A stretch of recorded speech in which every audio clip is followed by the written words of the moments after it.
The Haunting of Blackwood Manor.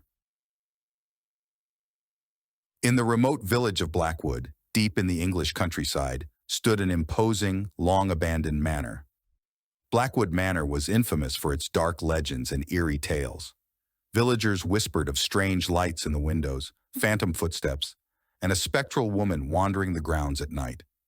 Few dared to venture near, especially after sunset.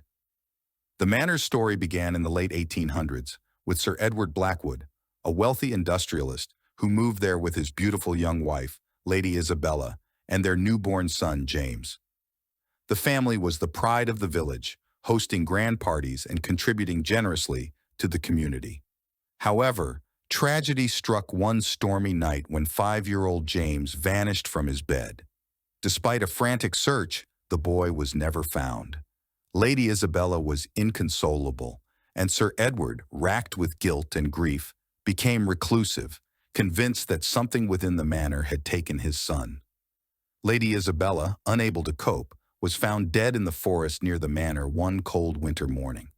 Sir Edward disappeared shortly after, and the manor fell into disrepair, shunned by the villagers who believed it was cursed. Decades later, a young couple, David and Emily, purchased the manor, drawn by its history and the challenge of restoring it. Despite the legends, they moved in with excitement. The first few days were uneventful, filled with the sounds of renovation. However, strange occurrences soon began. Tools went missing. Unexplained cold drafts swept through the rooms, and the faint sound of a child's laughter echoed through the halls. One evening, Emily was alone in the drawing room, sorting through old photographs she had found in the attic. Among them was a portrait of Lady Isabella and young James. Emily felt the boy's eyes following her. The lights flickered, and the room plunged into darkness. Emily saw a woman in a flowing white dress standing at the edge of her flashlight beam. The figure vanished when Emily took a step closer. Shaken, she told David, who dismissed it as stress from the renovations. Determined to uncover the truth, Emily delved into the manor's history, visiting the village archives and speaking with elderly villagers who remembered the Blackwood family. She learned about James's disappearance, Lady Isabella's death, and Sir Edward's obsession with finding his son. One stormy night, Emily awoke to the sound of footsteps in the hallway. She nudged David awake, and they followed the sound to Sir Edward's old study. The door, always locked, was now ajar. Inside, they found papers, maps of the manor grounds, and frantic notes in Sir Edward's handwriting.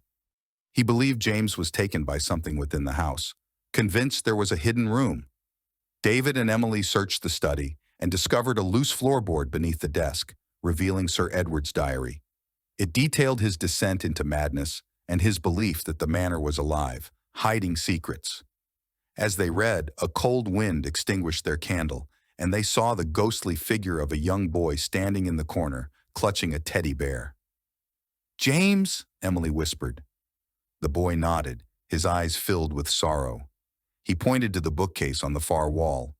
They approached cautiously, and the bookcase swung open to reveal a narrow, hidden staircase leading down into darkness. Holding hands, they descended the stairs, their flashlight beams cutting through the gloom. The air grew colder, and the walls felt as if they were closing in. At the bottom, they found a small chamber. Inside, the skeleton of a young boy lay curled in a corner, clutching a teddy bear identical to the one the ghost had held. Tears filled Emily's eyes. "Oh, James!" The temperature dropped further, and Lady Isabella's spectral figure appeared, her eyes filled with grief. She reached out, and James's ghost appeared beside her, taking her hand. The spirit smiled at David and Emily, a silent thank you for bringing closure to their tragic story. As the spirits faded, the oppressive atmosphere lifted. David and Emily carefully gathered the remains and arranged for a proper burial in the village cemetery, alongside Lady Isabella. The villagers, moved by the story, came together to help restore the manor, shedding the fear that had long surrounded it. In time, Blackwood Manor was restored to its former glory, becoming a symbol of hope and renewal.